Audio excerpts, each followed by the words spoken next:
Florian Ulrich Jehn is an associate researcher at the Center for Critical Computational Studies. He's a systems thinker and a resilience researcher specializing in food security, climate impacts, and complex civilisational risk. Hi, Florian. Hi. Thanks for sitting here with us today. Yeah, thanks. Tell me this, in a serious systems crisis, how fragile is the global food system really once transport, trade, energy, and inputs begin to fail altogether at the same time? That's quite the big scenario. If all those things failed at once, well, then we wouldn't really have a global food system anymore. Mm-hmm. Because the food system, basically, you have to make sure that you still have all the inputs you need to produce the food, mm-hmm. and you still have to make sure that you get the food to where it's needed. Yeah. And if you end up at any point of those steps that you don't have this anymore, then people will go without food. Because also in the global food system, we don't have that big of a storage for food. For example, in Western Europe, you have roughly a year of food storage. And in some places it's a bit more, some places it's a bit less. But that is just not a buffer you can live on for long if all those things would happen all at once. Mm-hmm. Okay, fair enough. What do you think is the most fragile part of the food system? Good question. I think they contribute all in not so you can't skip any of the steps really, because you need to have the stable climate, because otherwise you can't grow. You need to have your fertilizers and pesticides, because otherwise you can't grow. Yeah. You need to be able to transport it to somewhere else, otherwise it doesn't matter that you have grown food. Yes. So it's difficult to give a general answer, and depends a lot. But if I would have to pick one, then I would likely go with trade, because for many places you just can't grow enough food locally, mm-hmm. even if you had all the other inputs. Mm-hmm. For example, take a country like Singapore, which is importing the vast majority of its food. They just can't grow it locally. Yeah. And so for many places globally, I think trade would be the most important one. But that's cool that you answered that, because it was also something very interesting for me. But what I meant is, which one you see currently to be the most fragile? So that, for example, we have this situation now, in geopolitics, that there's wars. So which one of the system, which part is the most likely under such circumstances to collapse first? What do you think? Is still the transportation? I think if you're looking at the current crisis, the thing that is most destabilized is likely the fertilizer part. Mm-hmm. Because you also have a big amount of fertilizer production or pre-products that are needed for fertilizer production, coming from that region. But it's still still very far from something like a global collapse, because you still have many other places that produce these things. Yeah. Okay. Uh-huh. All right. Do you know about a huge event in the past where the biggest issue was the food issue, and from whichever aspect you look at it? Do you know about such a occasion? Yeah, food is often the problem, in many crises, because the food system in itself, it's very dependent that everything stays as it is. Mm-hmm. And so once you have a big disruption, then quickly you also have a problem in the food system.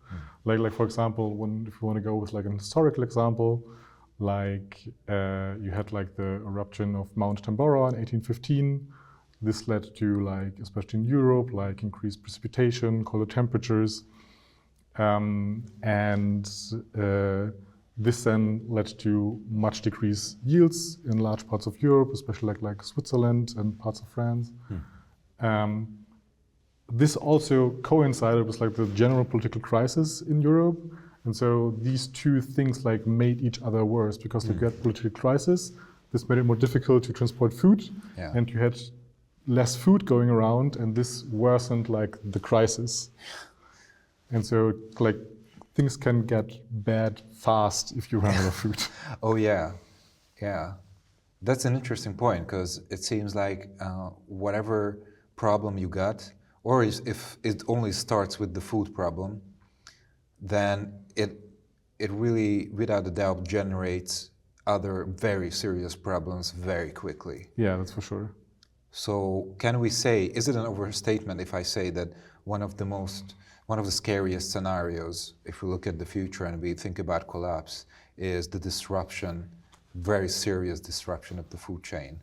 Yeah, that's for sure. Because like, it's actually like pretty easy to imagine. Like, I guess you like to eat. Now imagine not being able to do it anymore. You can't imagine how much I like to eat. And because like food is just like so essential for everything we do, and it's so easy to ignore because like it's just there. But like it being there is not like a law of the universe. Yes. It's there because like you have this gigantic system which makes sure that there's food produced and distributed. And if it would be gone or massively disrupted, all hell breaks loose. Yeah. Holy shit.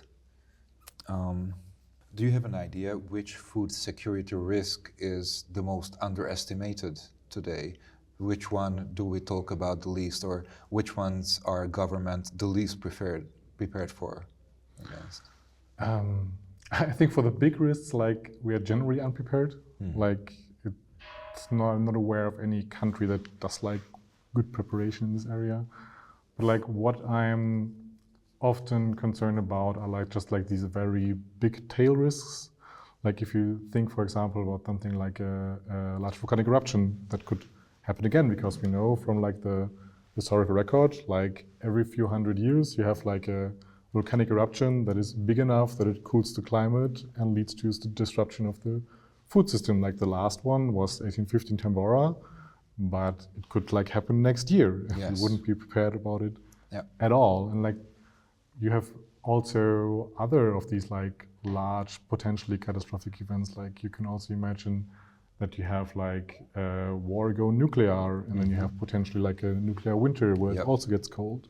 You can imagine something like a large geomagnetic storm, like putting out the power grid in some countries, which also would disrupt the food system. And for all of these, like I don't see much preparation going on. Why do you think that is, actually? Yeah, I've asked this myself, and like in my experience, it feels a bit like people just don't think about it. Like it's not even that people are like actively trying to avoid it, but more that it just doesn't come up. And sorry, yeah. Like when I tell people about it, like I often get the reaction like, "Oh yeah, this makes sense. We should prepare for that." I have never thought about that. And like one would hope that on the government level it would be better, but it's not, is it? Not that I'm aware of. Like they are likely better prepared than the average citizen. Yeah. But like for example, I spoke to a person like working in disaster risk in Germany like a year ago, and they basically said like, okay, the biggest thing we prepare for is like a big flood, and everything beyond that is just like the tail risk that we ignore because it's just like too expensive, too troublesome to prepare for. Really? That's the reason why they don't deal with such things? At least this is what that person told me. But like I think like it's a combination of like not thinking about it in general, because like it's just like such a low probability thing that people can easily ignore it, and also the difficulty of like justifying the money being spent Because like we have so many things in society where we could spend our money on, and then I'm coming around and be like, hey, there's this thing, it happens every few hundred years and it would be really bad. Then people are much more motivated to spend the money on the thing that is like happening now. Yeah, I get it. What would you yourself do if shit hit the fan? Depends on like how bad would the fan have been hit. Like, well, let's talk like out of 10, let's talk a 6. so that you have like a big disruption of the food system, but we still have roughly a global system that kind of works. Yeah, you enter an Aldi and you see that most of the shelves are empty, but you have, I don't know, some little bread lying around here or there or something. So what, is there a way, stacking up food at home, does that do anything for a normal citizen?